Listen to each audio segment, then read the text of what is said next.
E aí pessoal, tudo bem com vocês? Meu nome é João Victor Fidelis Beluso, mestrando em História pela Unesp de Franca, e bem-vindos a mais um IPAcast, o podcast do Grupo de Estudos Intelectuais e Políticas nas Américas.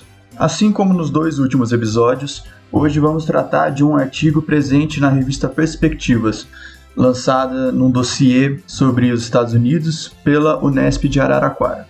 E o assunto de hoje será sobre o movimento neoconservador e os seus think tanks, baseado no artigo Revisitando os Think Tanks na Ascensão do Conservadorismo Estadunidense, American Enterprise Institute e Heritage Foundation, das pesquisadoras Camila Feix Vidal e Luciana Witkowski. Para facilitar o entendimento desse episódio, eu recomendo que vocês escutem antes o episódio número 18 do IPAcast, que é sobre a polarização partidária nos Estados Unidos. Assim vai ficar mais fácil com que vocês compreendam os conceitos de libertarianismo e liberalismo nos Estados Unidos. Beleza? Bom, dito isso, se você ficou curioso a respeito desse tema, fica aí que a gente já vai começar.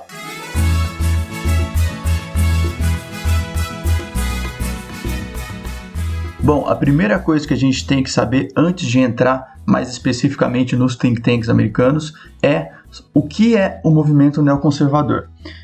A primeira coisa que a gente tem que ter em mente é que o neoconservadorismo é uma reação às ideias progressistas em voga na política norte-americana desde meados do New Deal. Além disso, também é uma oposição muito forte em relação aos regimes totalitários que surgem ali na primeira metade do século XX, em especial o regime soviético. Lembrando que essa hegemonia progressista é chamada no texto de hegemonia liberal, porque quando a gente fala de liberalismo aplicado à política norte-americana, a gente está falando de um liberalismo mais progressista, mais social, que busca, ao contrário de um liberalismo clássico, estabelecia uma rede de seguridade social e uma maior intervenção do Estado na economia. A contrapartida desse ideal, mais semelhante àquele liberalismo clássico, é referida nos Estados Unidos como libertarianismo. Não confundir com o significado e o uso do termo libertário aqui no Brasil. Bom, voltando ao movimento neoconservador, a gente tem que entender que ele não nasce na política.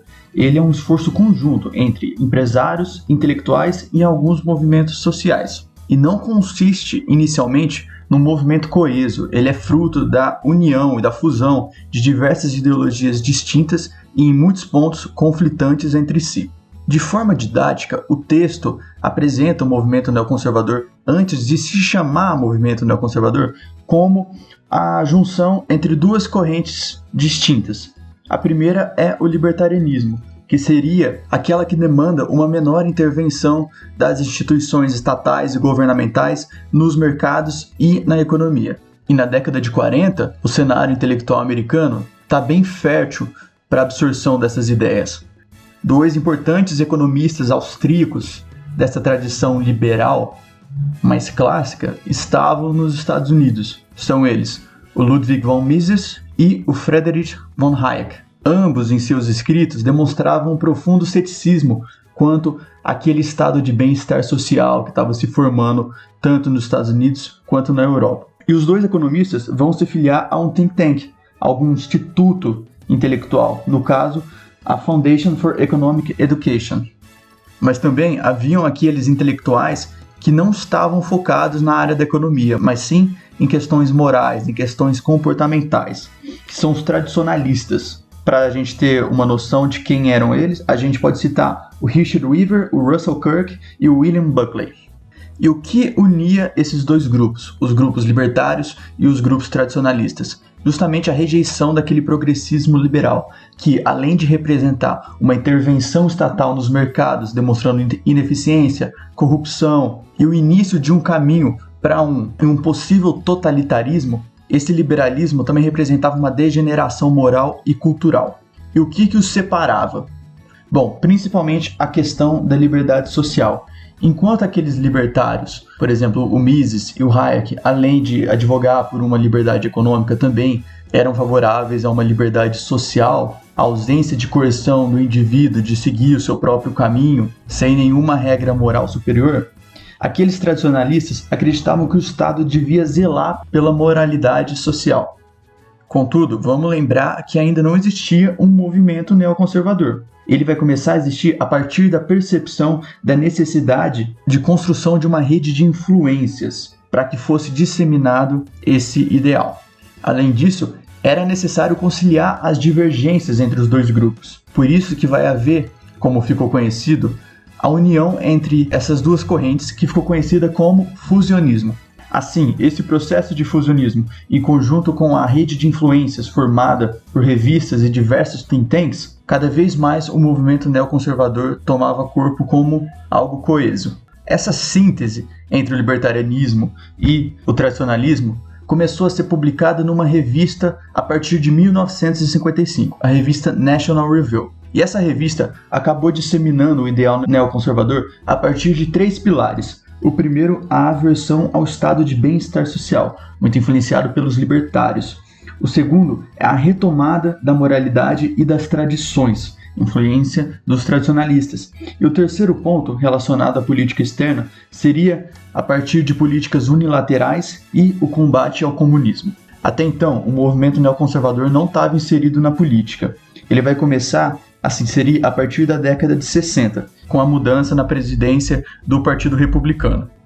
Bom, agora que a gente já tem uma noção do que consiste o movimento neoconservador, vamos passar para a atuação dos think tanks para a disseminação desse ideal. Mais específico, 2 think tanks. O primeiro, o American Enterprise Institute, e o segundo, a Heritage Foundation.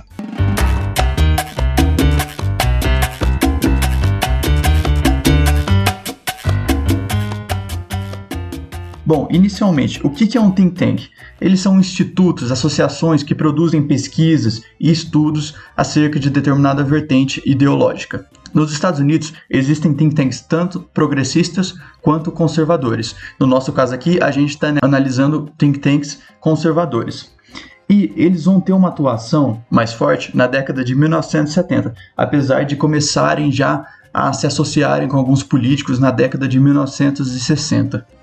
Os 2 institutos que o texto seleciona são importantes a partir de 2 funções. Primeiro, pela produção de propostas legislativas baseadas no ideário neoconservador, e o segundo, para servir como intermediários entre os militantes de determinada causa e assessores parlamentares, assim como intermediários com empresários e grandes nomes da política norte-americana também. Passando para o primeiro think tank, vamos analisar a American Enterprise Institute, que foi fundada em 1938 com o objetivo de promover maior conhecimento público e compreensão das vantagens sociais e econômicas acumuladas para cidadãos estadunidenses através da manutenção do sistema de liberdade empresarial competitiva. Ou seja, ainda no final da década de 30 a gente já percebe que existe uma aversão àquele movimento progressista liberal que estava se formando naquela época. Apesar disso, o Instituto só vai ter expressividade, só vai ter notoriedade a partir de 1962, com a entrada de William Baroud, que era conhecido como o empresário dos intelectuais. Baroud tinha uma alta rede de conexões e contatos na política norte-americana. Por exemplo, ele era próximo de políticos como Richard Nixon e Gerald Ford. E ele também acabou se aproximando de um político em ascensão, um político conservador em ascensão, que era o Barry Goldwater, e acabou se tornando o seu assessor de campanha. A partir dessa época, maiores laços com grandes empresários, com grandes congressistas e com grandes intelectuais vão ser formados no Instituto.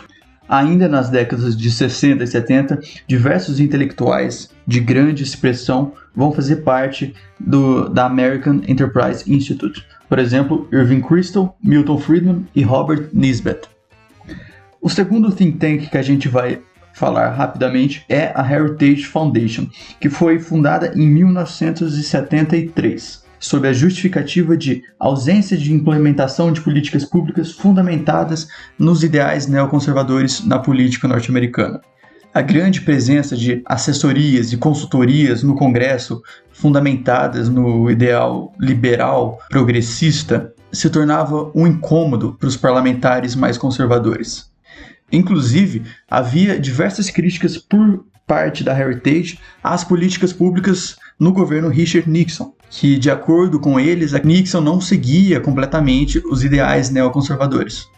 Dessa forma, a Heritage possui duas grandes importâncias. A primeira é que ela é marcada por sintetizar grandes relatórios e grandes livros em tópicos para facilitar a discussão parlamentar e a votação das políticas públicas. Isso é importante porque os membros da Heritage elogiavam a American Enterprise Institute, só que acreditavam que eles eram um pouco lentos na hora de aconselhar os parlamentares. Por isso, a síntese de relatórios e das ideias como a liberdade econômica, como a defesa de uma moralidade específica pelo Estado, facilitava a discussão parlamentar e o processo legislativo. A segunda importância é na condução de cursos específicos para a formação de lideranças políticas. Inclusive, a Heritage acabou fornecendo os nomes e funcionários para a administração Reagan, para a administração George W. Bush e para a administração Trump. Portanto, apesar do início desses think tanks não serem baseados numa atuação política direta, a partir da década de 70, eles já se veem extremamente presentes nos governos americanos. Bom, pessoal, o episódio de hoje foi esse. Eu volto a reforçar para que vocês escutem o podcast número 18 sobre polarização política nos Estados Unidos, para que consigam entender melhor a terminologia política e tirar um melhor proveito do episódio de hoje. Não deixe de seguir o IPA nas redes sociais, no YouTube, no Twitter, no Facebook e no Instagram. E até o próximo episódio. Tchau, tchau.